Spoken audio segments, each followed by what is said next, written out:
Hello, everybody. Welcome to the exciting, as always, post-game show of the Seattle Seahawks versus Miami Dolphins. This is Real Hawk Talk. It is Real Hawk Talk for your 4-0 undefeated Seahawks. It is Real Hawk Talk for only the second time in the history of the franchise going 4-0. And we got a lot to cover. So I'm going to bring in a host for today, always rational, Evan Hill at Evan in SEA. We should also have Real Jeff Simmons at Real Jeff Simmons wearing his Real Hawk Talk gear. And we may have one more guest. We'll find out. All right, Evan, take it away. Yeah, week 4, Seahawks Dolphins. Seahawks beat the Dolphins 31-23 in what was really a frustrating football game. They won the game, which is most important, but man, this was a really tough day for the offense. And to be quite honest with you, the box score does not indicate, 31 points does not accurately reflect how badly this offense struggled today. I thought there were some interesting personnel decisions with the running back group. I thought there were a little bit of play calling woes. There were some big drops by our receivers. It was an off day for this offense. And, we talked about it all week, potentially being a trap game for this team. The Dolphins are not a very good football team. Ryan Fitzpatrick is very on or very off. And it was just a rough day. I have a million different things that I could talk about in my head right now, but Jeff, how you doing right now? What's your thoughts on this game?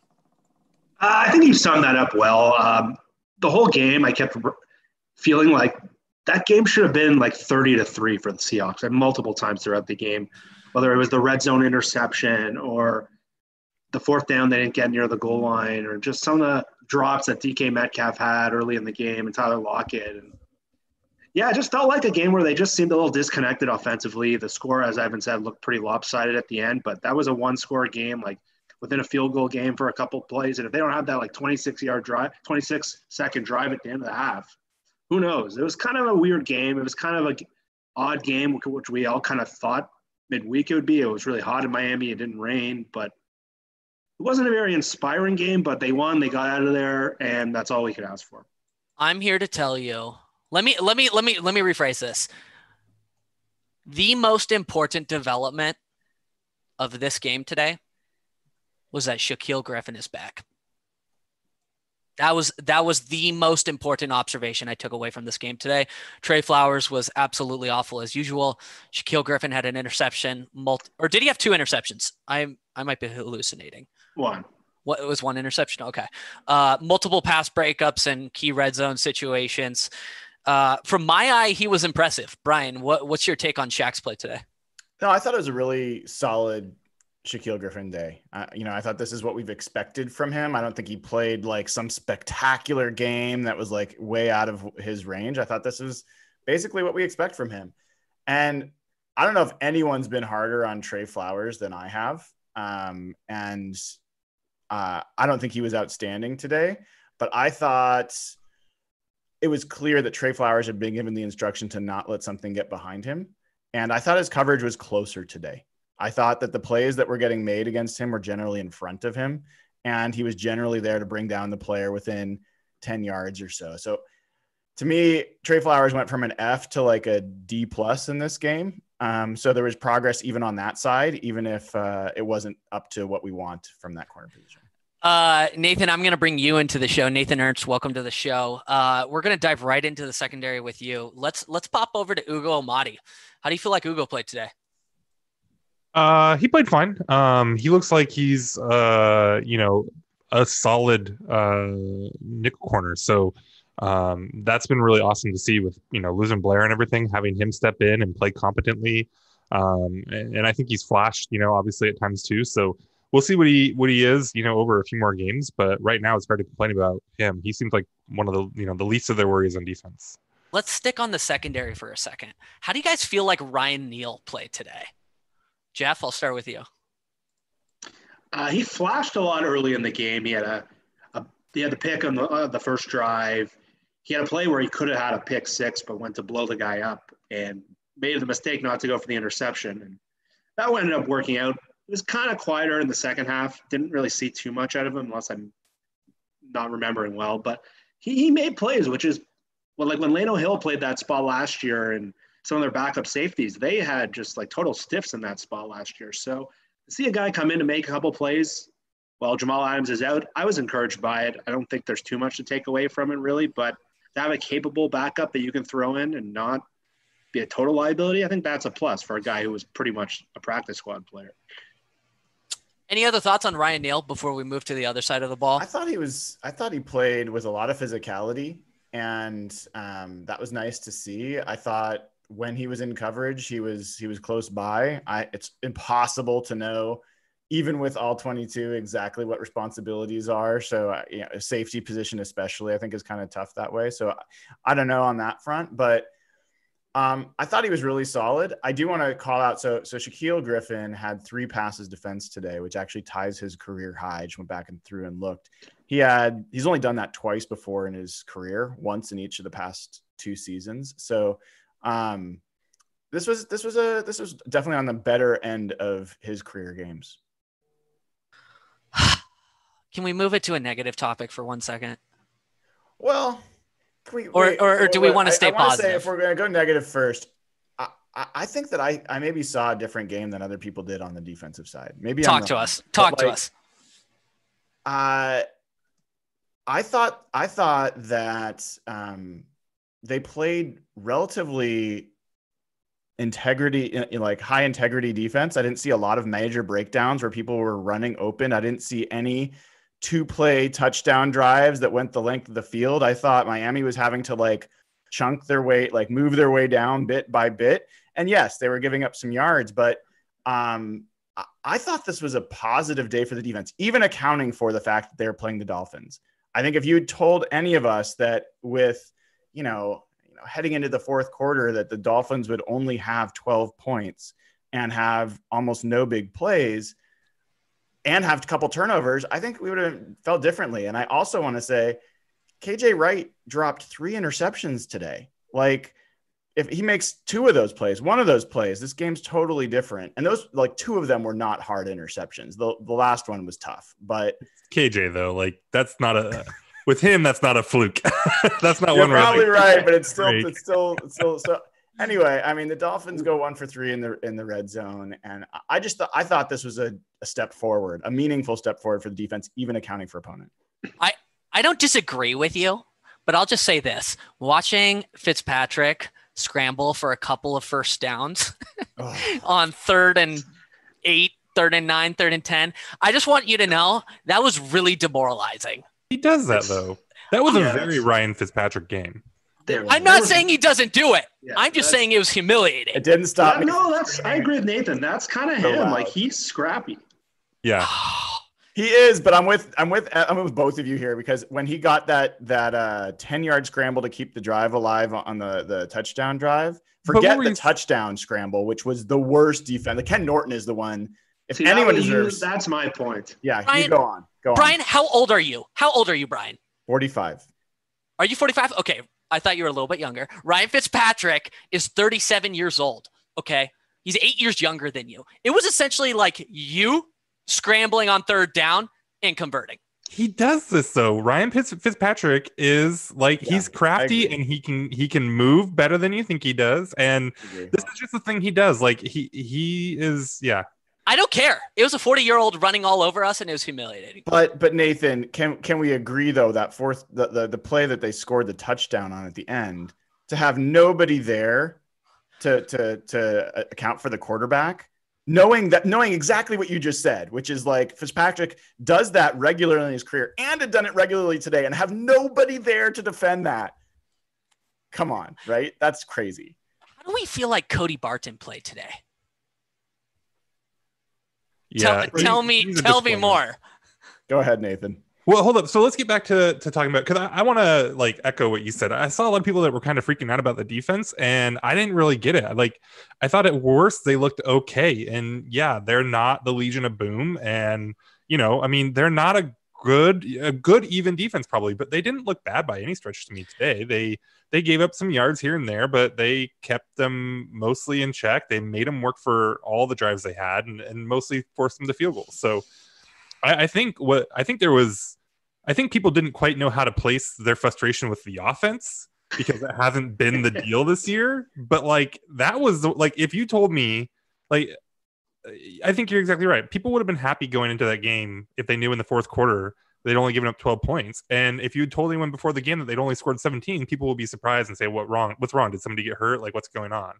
So I really didn't quite get the frustration with the defense. Cody Barton's a bummer though. I mean, he looks good. He looks like he's already a quality good linebacker in coverage. But if he has to come forward and do anything, he just struggles incredibly. And I don't think there's a better example of it than that missed tackle on Breda in the middle of the field where, he claps down on it well. It should have been tackled for like a 3-yard gain. And instead, Breda, who is not like a big or strong back or anything, he's not Jordan Howard, it wasn't anything like you were meeting him with a full head of steam or anything. And he just can't get him on the ground. And you can't play if you can't make that tackle, I don't think. So would you guys feel like it's fair to say the defensive performance we saw from this defense today is about the ceiling for this defense? No, because I thought Barton played pretty bad, and I thought Shaquille looked pretty good for the short stretches he was out there, especially that last couple drives. So I mean, and Jamal Adams didn't play. Jamal Adams, yeah, Quinn no Dunbar Dunbar didn't play. So no, I think that Diggs has looked. I hope that's not the ceiling. I think Diggs has a lot better play in him too. I was not particularly impressed with him today. So yeah, I think there's actually considerable upside from there. But guys, Jeff, you started talking about this. Sorry, Evan, if I'm jumping in, but like we're talking about players making the defense better. Is the coach going to get any better? Is the defensive coordinator specifically going to get any better? So, I really agreed with kind of what you and Nathan were saying, that the defense, their game plan was clearly bend but don't break, hold them to field goals. And I saw people were using that as like a slight against them. That was clearly their game plan. But to answer your bigger question, that was my big takeaway. Like one of the plays you guys referenced, that 3rd and 10 Fitzpatrick run, they sent a 2-man rush. Like 3rd and 10, a 2-man rush. It's just some of the things that they do every week, either schematically or at the end of the game, the soft coverage that made that a little scarier than it needed to be. I just see a lot of concerning signs from Ken Norton, a lot of stuff we talked about where he's just not putting his guys in positions to excel. And some of the Barton versus Shaquille stuff we thought about last week. And I don't know. I just see a lot of stuff where I don't know if Ken Norton's up to this tactically. I think he's not that good as a defensive coordinator. And every week, and we haven't really played the teams in our division who are going to, like McVay and Shanahan, what they're going to do against this defense. It's a little alarming, and even Cliff. So, no, I don't feel great. The players did play a lot better. Like Shaq's a great call out. Some other guys in the secondary. I thought KJ had a great game, but man, I don't know. Ken Norton scares me. Well, so where I agree. I mean, I think all the concerns about Ken Norton are fair. I think that you've seen more like I think he does probably get a little too much vitriol, but I think there are obvious examples of just like plainly bad, like you can't do that in that situation play calls, which we didn't used to see as much of. But where is Pete in those situations? Because I really think that overall, like the whole bend but don't break thing, like I agree that's what they were trying to do, and that's what they've been trying to do for the entire time Pete's been here. That's kind of how Pete builds his defense, right? So yeah, that stuff's to be expected. They've been fairly talent poor, during his time. But where is Pete when these just like boneheaded defensive play calls come in? Is he not in a place to like step in, or does he not do it because that's like he doesn't want to step on his defensive coordinator's toes? But like at some point, hopefully now. I mean, the truth is, Nathan, Pete's responsible for everything that happens on offense and defense. At the end of the day, he can overrule anything. So you could really put the blame or credit for anything that goes on at his feet. But I don't think he's making a significant number of overruling, vetoed play calls. At least that's not my assessment. Yeah, and well, that's kind of what I'm saying. And like, I know that we talk about Pete all the time on here, and I'm not trying to like just turn this on him, but like at some point, like you said, he's responsible for it all. He is the defensive guru, right? He has the opportunity. Agreed. So like, it just seems weird that like you kind of you keep seeing these weird defenses that get called from time to time. So we've been heaping praise on the defense. Can we move to the other side of the ball? Yeah. Is that okay? To complain. I want to hear about it. Because I wanted to bitch a little bit because this offense today really, really struggled. And I remember specifically in our post-game show on Wednesday night, we talked about how bad this Miami defense was, both in the secondary and in their run defense. What happened today? Travis Homer. Let's start on him. Brian, talk to me about Travis Homer. He is a fine. I consider him the definition of a replacement level player. Like he is the every running back. Like he can do a little bit of everything. He does nothing special. Like, and he's not a guy that should ever be part of your regular rotation. And we saw in one bleeping play that DJ did his first touch. He did more special things in that one touch than Travis Homer has done in any of his touches. And I'm including the big long runs Homer's had. I haven't seen him. He might have open lanes and run long, but he hasn't done something that was super special. DJ Dallas showed elusive talent, and vision and explosiveness.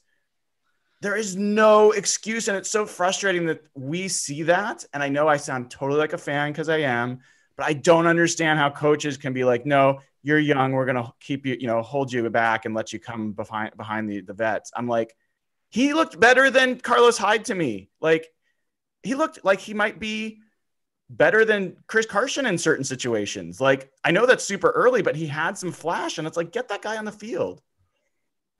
It's funny too, because it's not like Homer is he's not been in the league for 5 years or anything, right? I mean, so the vet thing, I don't know if that makes any sense. It's a second year, right? He was a rookie last year. And he was a late round pick too. It's not like they got some big investment in him. It makes it way worse. It felt like every time he touched the ball, the offense started to struggle.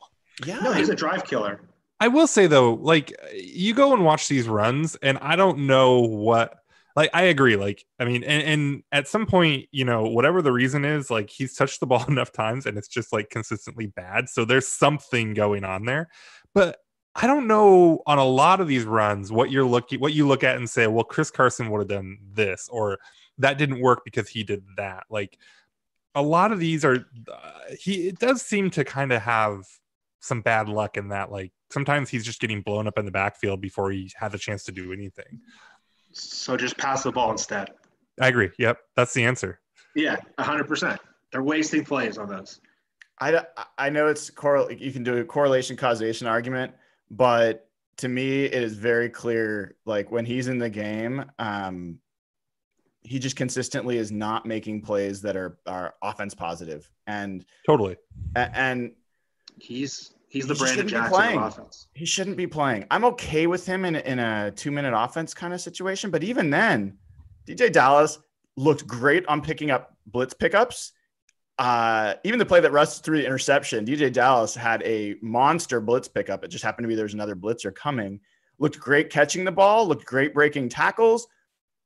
That's plenty fine for a 3rd down 2-minute back. So anyway, I was super pissed off about that. And I've been pissed off about them playing Carlos Hyde earlier. Yeah, Homer's on my shit list for sure. He's the Brandon Jackson of offense. Jeff, what was your take on the offense today? I know you talked a little bit about the running back usage. Do you feel like the receivers fell short a little bit today? What's your take? It's hard to say without seeing the film. I'll pull my Nathan here, but it seemed like Miami made a concerted effort to take Lockett out of the game, and he didn't have a catch until the 4th quarter. And Brian Flores he's a defensive back guy from New England.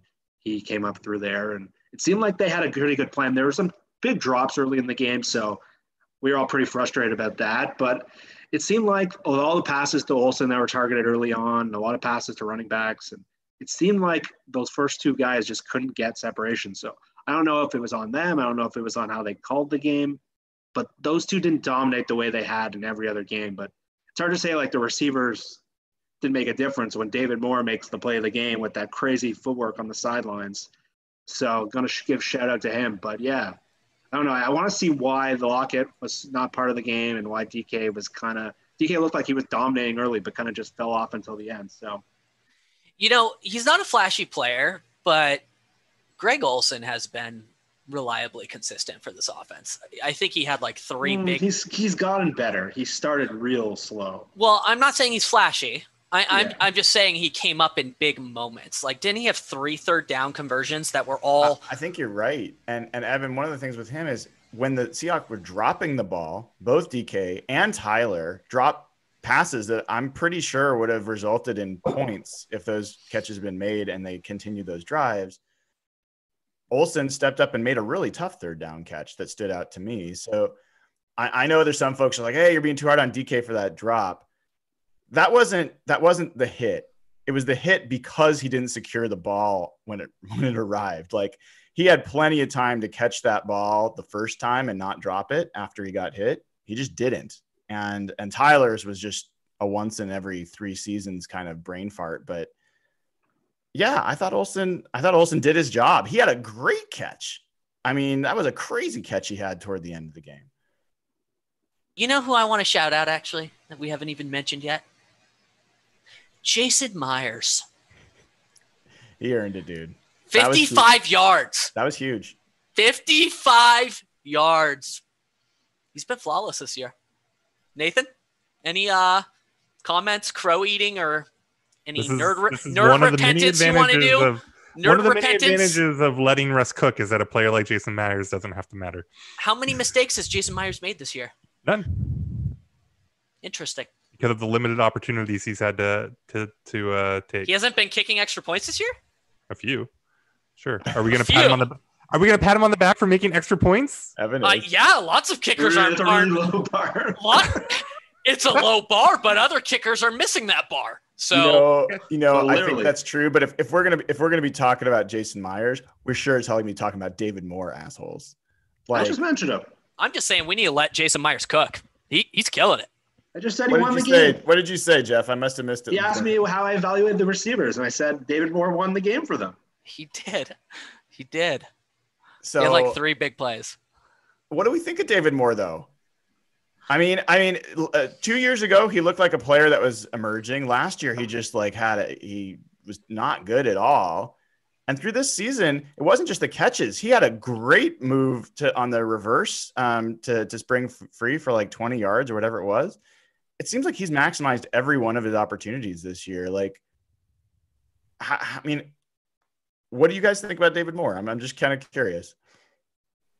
I mean, it seems like they're using him to his strengths consistently, so that's good. But I mean, we talk about it all the time. Player development isn't linear, right? You're not going to get a rookie doesn't get better from the second year to the third year to the fourth year at the same degree, right? And sometimes players will take a step back. And right now, it looks like the player that we saw.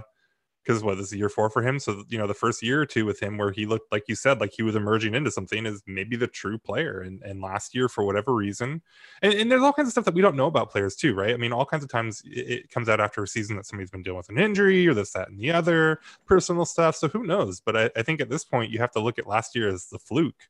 And this is now just him kind of continuing to look like what everyone thought he could look like. And I think they have a better understanding of his strengths. Last year, they were trying a lot of like one-on-one jump ball situations with him, and that doesn't seem well work today. But I thought like his strength for the most part seems to be when he has the ball in his hands and when he's running, I guess, horizontally to get. He made that one defender look silly, and then he had like a 26-yard run or something. But I think they're getting a better feel of how to use him versus how his was used last year. Why don't they run more of those swing passes to him and DK? Like, that's an easy pass. That's the first time we've seen it this season. Yeah. Anyway, Evan, you're going to ask something. Go ahead. I was actually just going to make a comment. I think Freddie Swain has come along nicely. I think he only had 1 catch today, but like this dude could end up being like a solid contributor for this team. Any differing thoughts on Freddie Swain? That's a great call out because all he does is catch the ball. And his one not catch today was like a toenail from being an amazing touchdown. On first glimpse, I actually thought that was a touchdown. I thought you guys feed in, but yeah, I mean, what was he, a 7th round pick this year? Something like that? Yeah. Around there. Brian, I know you're tight on time. Any other call outs before we dive into a couple of questions in the chat? I would just say it is both good and bad that the Seahawks defensive tackles accounted for half the quarterback hits today. So, I mean, I want to give a little bit of a shout to, Brian Monet. I thought that sack was a good sack. It was a legitimate play. Poona Ford, I thought, had a decent day. Anthony Rush even had a decent day. But for the edge rushers, I mean, Benson Mayowa had 1 QB hit. I actually thought he played okay, and maybe we'll find out. He actually was part of that interception at the beginning. And DeMontre Moore had 1 QB hit. That's it for the edge. Alton had a good play at the end, but that was a run stop. Yeah, and this is probably the worst offensive line you're going to play the whole year. But that was not good. Yikes. Not good. Ryan B, thank you for the super chat donation. Ryan asks, and I'll throw this one to you, Nathan. Do you all think the Zone D will stay, or was this only a Miami game plan? Well, they've been running zone all year, right? Yeah. Yeah. So it's kind of a layup question. Yeah, that'll stay. Yeah, that's not going anywhere. Any other call outs? I'm just racking up. up. Russ played today. Oh, go ahead, Jeff. Well, we've spent a lot of time talking about this for years and kind of hammering the coaching staff. So I thought a couple plays were pretty encouraging compared to how they operated in the past. At the end of the half with 26 seconds left, almost every Pete Carroll team I can think of would have tried to go into the half and maybe kneeled there. And them going down the field and getting 7 points in 26 seconds, I think that was a huge play in this game because that's a great that was like right when the offense was really fizzling. And I thought that was a very encouraging sign. I know that the one play didn't work and some people disagreed on whether they should have kicked it. But I thought going for it in 4th and 3 when they declined the penalty, I thought that was really encouraging. I think that's kind of a sign of where this team is, and I think that's a good sign moving forward. I think that's such a great call out, Jeff. And a couple other things I'll call out is no penalties on the day. That is incredibly rare. We harassed Pete Carroll about that quite a bit, but that's pretty amazing. There was 1 penalty, but wasn't accepted, but there's 0 penalty yards. The offense I thought was like, wasn't there one on Hugo? Nothing that right was after accepted. No? Okay. Not accepted penalties. Oh, okay. Because there was a back-to-back, there was offsetting, and then the Ugo one was not accepted. I see. And I think the offense had a CC plus day, and they scored 31 points. I think that is meaningful. I also think going on the road, 10 a.m. Miami, against a team like this that you're not going to be up for, they got the win. End of the day, that's what matters most. And they didn't leave it to the very last drive to have to win it. At least in the same ways that they've done it in the last 2 weeks. So 4-0, baby. I'll take it. I think they're on their way to 5-0. So let's see what happens. 4-0, like you said, the win is the most important part. But can I give an update on a couple of other critical morning games? The Cardinals got their asses kicked by the Panthers. Teddy Bridgewater was routing them. So the Panthers beat the Cardinals 31-21. Cardinals fall to 2-2.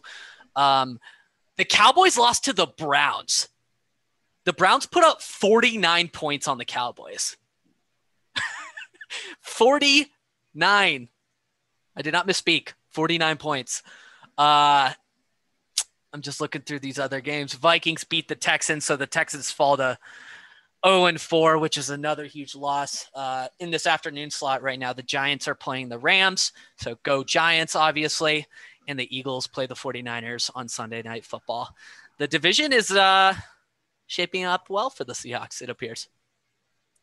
It is. And on that note, gonna thank everybody for joining. If you haven't already, subscribe at patreon.com/hawkblogger.